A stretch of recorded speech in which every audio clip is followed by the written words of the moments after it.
Abusia highest TV media nyina be kaya endro na JDM efi Ethiopia Addis Ababa ebai na obai pe JDM ohome you papa no obo adwuma sa 24-hour economy oda so bo adwuma ene wabe ma press conference abusia sa press conference na se no chirima we declare ne asset in line with the article 286 of Ghana Constitution and it was submitted ne completed forms to the Auditor General.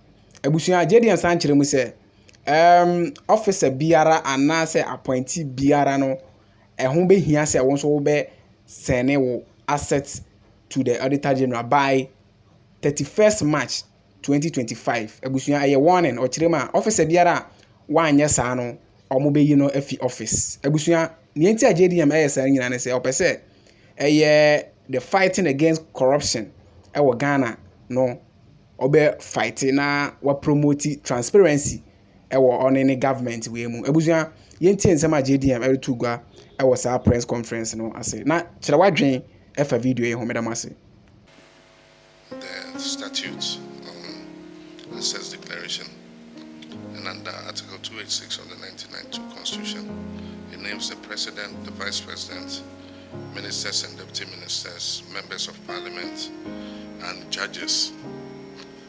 Then again under Act 550, Public Office Holders Declaration of Assets, it includes public officers, including those in the civil service, public corporations and statutory boards.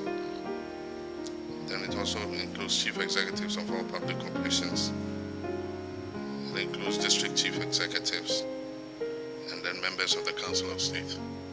There are many people in public office who do not know that they are covered under this assets declaration regime. And so, there must be a reminder to all these people that they are covered under the assets declaration regime. And so I have presented mine this morning, and let me make a few remarks. Senior government officials present, the Auditor General and staff of your department, we're very happy to have you here this morning at the presidency, friends of the media. I've just performed a simple but brief, very important act of presenting my completed assets declaration forms to the Auditor General as required by Article 286 of the 1992 Constitution and the Public Office Holders Declaration of Assets and Disqualifications Act 1998, Act 550. Ghana's assets declaration regime and its related activities have often been shrouded in secrecy, and only unless in special circumstances compliance is often difficult to measure. In times past, I would privately have presented these forms to the Auditor General in fulfillment of my statutory obligation. I've taken this step of presenting these forms publicly as a way of injecting some openness and transparency into the process of assets declaration. I've always maintained that while it is all well and good to punish corruption, a more effective way of addressing the canker is preventing it from occurring in the first place. I honestly believe that if properly curated and enforced, the assets declaration process can become a sustainable tool for tackling corruption. Corruption by nature is insidious and thrives under the cover of darkness. The more light that is shown on it, the more likely that it will be fought successfully. I've also taken this step to send an unmistakable signal to all public office holders, especially those that I have appointed, that I take the declaration of assets very seriously and expect full compliance from them. I've asked the Chief of Staff to send word to all appointees to ensure that they declare their assets by the end of the first quarter of this year, that is by 31st March 2025. I wish to stress that any appointee failing to meet this deadline would face severe sanctions, not excluding removal from office. Even as we strive to hold past government officials accountable for their stewardship, I deem it even more imperative to enforce anti-corruption among our present public office holders. Charity, they say, begins at home. I'm therefore determined to take the necessary steps to ensure that we fight corruption vigorously so that the precious little resources that have been entrusted to us by the Ghanaian people are used only in their interest. There have been issues raised about the effectiveness of the current assets declaration regime. We must take advantage of the current constitution review process to strengthen the assets declaration regime to make it more relevant to changing times.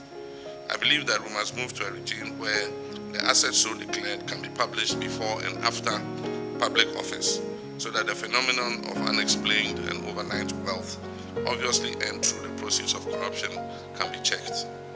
I trust that a healthy debate can be had over this issue and consensus built on the way forward, so that collectively we can defeat the unwholesome canker of corruption. I thank you for your kind attention. Thank you. Thank you very much, Your Excellency. I thought that once the head of state and His Excellency has spoken, that would have ended everything.